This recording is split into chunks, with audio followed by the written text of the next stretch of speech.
Ya, Assalamualaikum warahmatullahi wabarakatuh. Perkenalkan nama saya Dwi Pratama dengan hasil kelas 2022 September 818. Di sini saya akan mempresentasikan puas data mining saya. Di sini saya akan mempresentasikan hasil estimasi Kelson pressure menggunakan metode regresi. Tugas ini bertujuan untuk memprediksi nilai Kelson pressure dengan berbagai langkah analis data. Targetnya kita adalah menemukan metode terbaik untuk memprediksi scale zone pressure berdasarkan dataset yang diberikan. Untuk yang pertama, kita lihat dataset.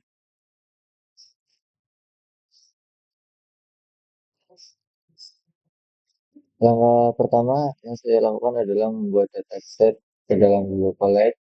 Dataset ini terdiri dari beberapa fitur tanpa nama yang saya tambahkan untuk mempermudah analis. Fitur yang ditambahkan mencakup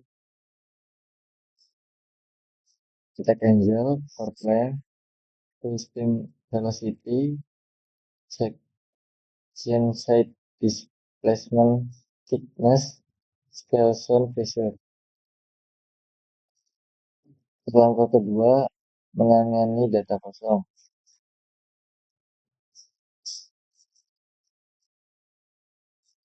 Untuk data kosongnya sendiri tidak ada.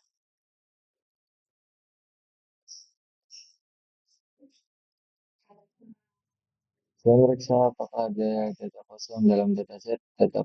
Data yang kosong saya konversi menjadi nol agar bisa dianalisis lebih lanjut menggunakan fungsi bawaan panggilan seperti is0 dan filna jika diperlukan. Ini saya menggunakan is0, ternyata tidak ada data yang kosong. Langkah ketiga, menghapus duplikasi dan fitur konstan. Saya menghapus data duplikat menggunakan fungsi drop duplicate terus untuk mencegah bias dalam model. Saya juga memeriksa fitur yang memiliki nilai konstan menggunakan analitik dan menghapus fitur tersebut karena tidak berkontribusi pada model. Di sini untuk data duplikat.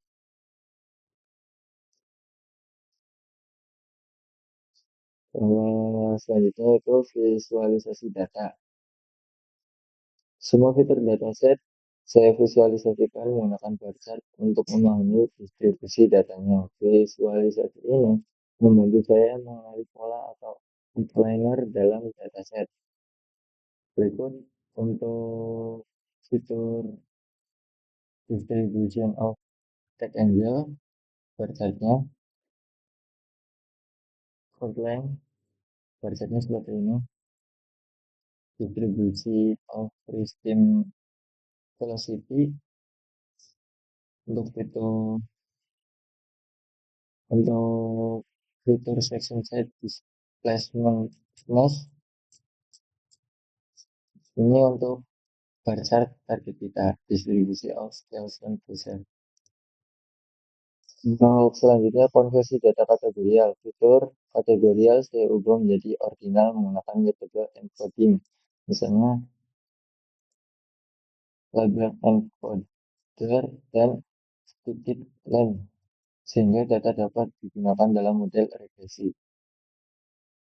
Untuk langkah selanjutnya yaitu cek korelasi. Saya menghitung matriks korelasi untuk memeriksa hubungan antar fitur. Korelasi yang tinggi menunjukkan hubungan linear antara fitur tersebut dan target Skelson pressure. Untuk hasil dari korelasi dari berikut.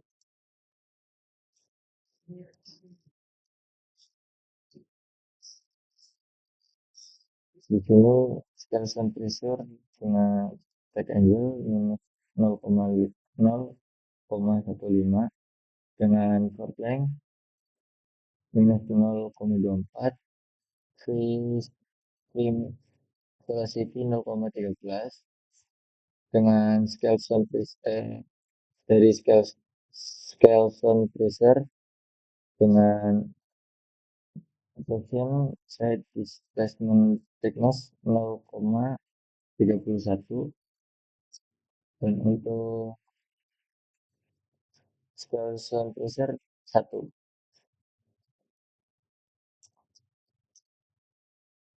Selanjutnya itu speed data. Dataset kemudian saya bagi menjadi data training dan testing dengan rasio 80:20 menggunakan fungsi training test split untuk memastikan model diuji dengan data yang tidak pernah dilihat.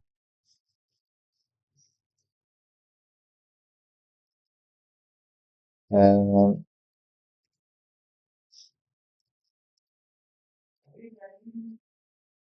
selanjutnya yaitu multiple linear regression. Model multiple linear regression saya bangun menggunakan fitur yang tersedia. Model menghasilkan persamaan regresi.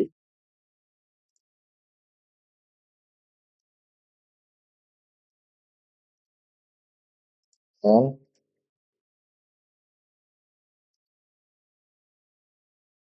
untuk hasil intercept menghasilkan 128,0088.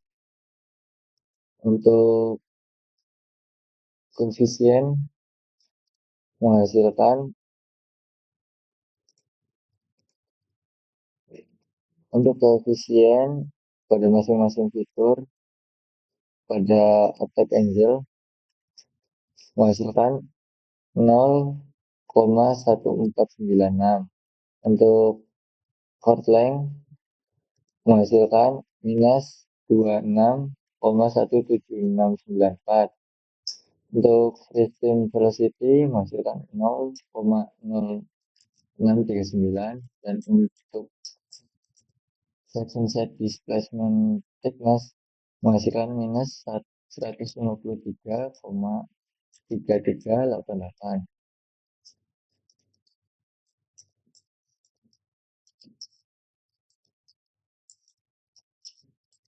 Untuk rumus regresi, rumus yang dihasilkan adalah Y sama dengan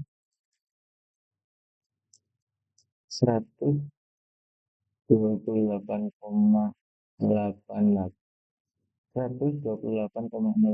ditambah 0,1496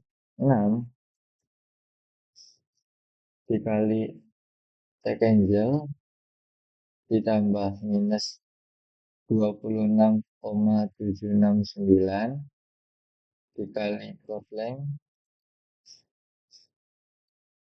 ditambah 0,0639 dikali free stream velocity ditambah minus 135,3388 dikali section set displacement thickness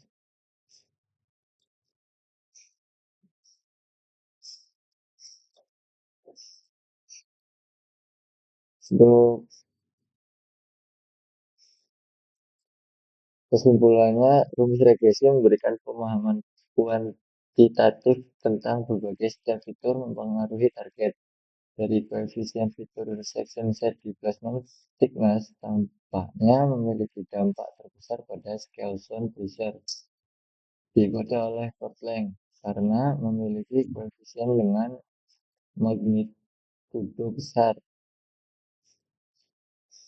Untuk langkah selanjutnya yaitu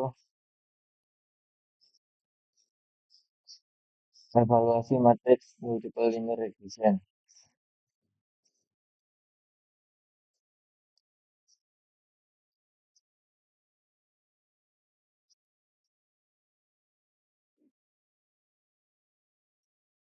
Untuk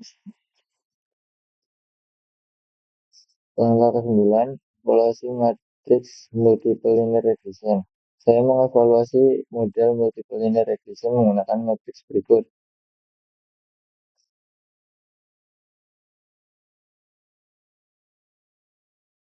R2 coefficient of determination determination. Untuk R2 coefficient of determination determination. Nah, untuk R2 coefficient of determination menjelaskan proporsi variabel target yang dapat dijelaskan oleh model. RMFE root mean square error, ukuran error rata-rata yang diakar. MSE mean square error yaitu kuadrat error rata-rata. MAPE mean absolute percentage error, kesalahan rata-rata dalam persentase. Untuk hasil R2 di bagian testing 0,2264, untuk R2 training 0,2451, untuk MAPE testing menghasilkan 0,040, untuk MAPE bagian training 0,039, untuk bagian RMSE bagian testing 5,95, untuk RMSE bagian training 5,99, untuk MSE testing 35,51, untuk MSE training 35,99. Untuk selanjutnya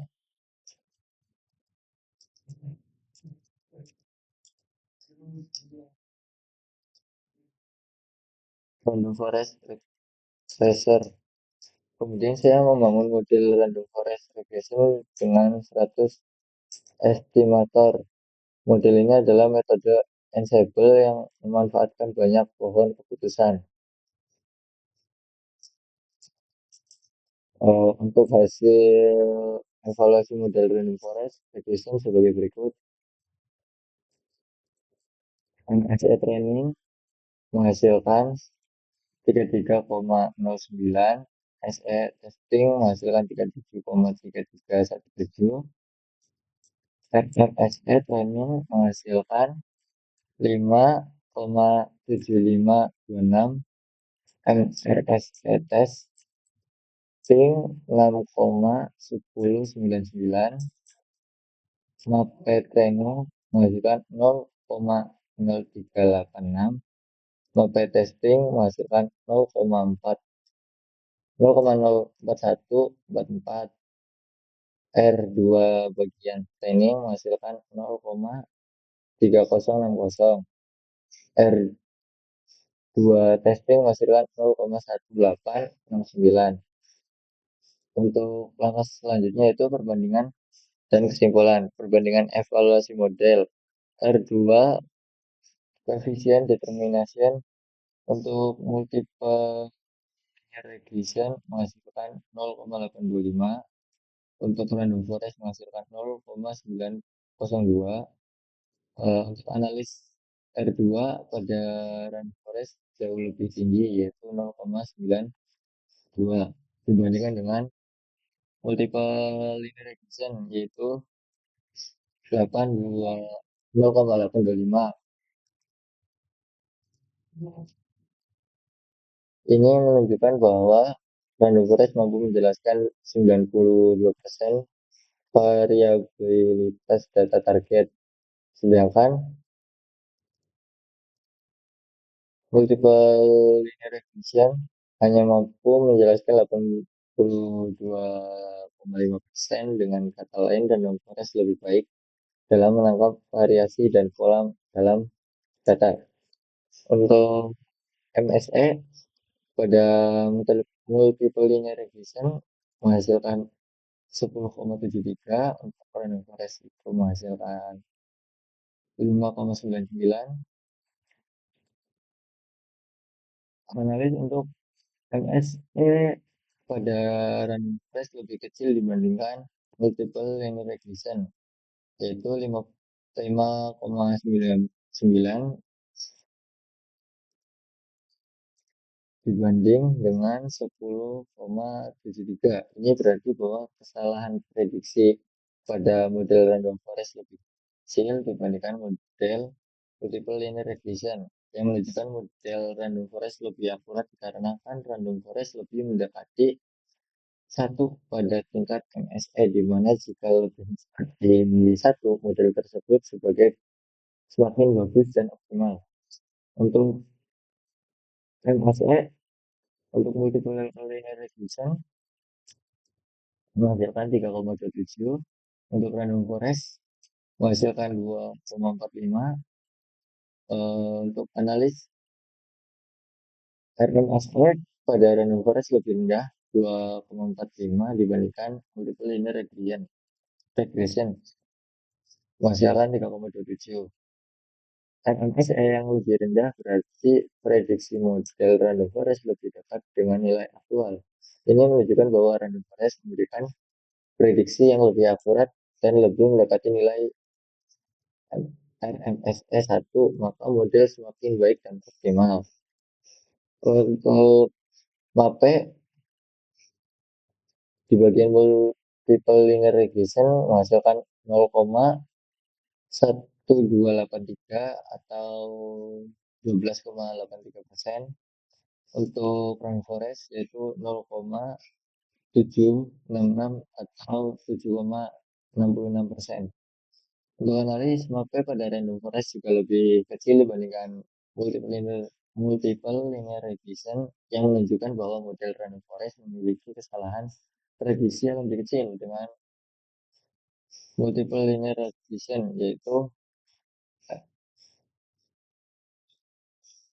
yang menunjukkan bahwa model random forest memiliki kesalahan prediksi yang lebih kecil dengan MAPE 0,766.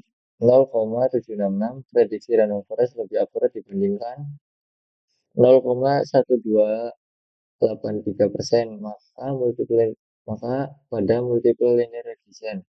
Kesimpulan, eh, random forest lebih unggul dibandingkan multiple linear regression pada semua metrik pada R2, SE, RMSE, dan HP. R2 lebih tinggi menunjukkan bahwa model random forest lebih baik dalam penjelasan variabilitas data. MSE, RMSE, dan MAPE lebih kecil menunjukkan bahwa random forest lebih akurat dalam memprediksi nilai target dan memiliki kesalahan yang lebih kecil dibandingkan multiple linear regression. Alasan mengapa random forest lebih baik. Yang pertama, mampu menangani non-linearitas. Multiple linear regression hanya mampu menangkap hubungan linear antara fitur dengan target, sementara random forest dapat menangkap hubungan non-linear yang lebih kompleks. Ini menjelaskan mengapa random forest memberikan performa yang lebih baik, terutama jika data memiliki hubungan yang kompleks antara fitur dan target. Untuk keunggulan kedua, yaitu keunggulan dalam mengelola interaksi fitur.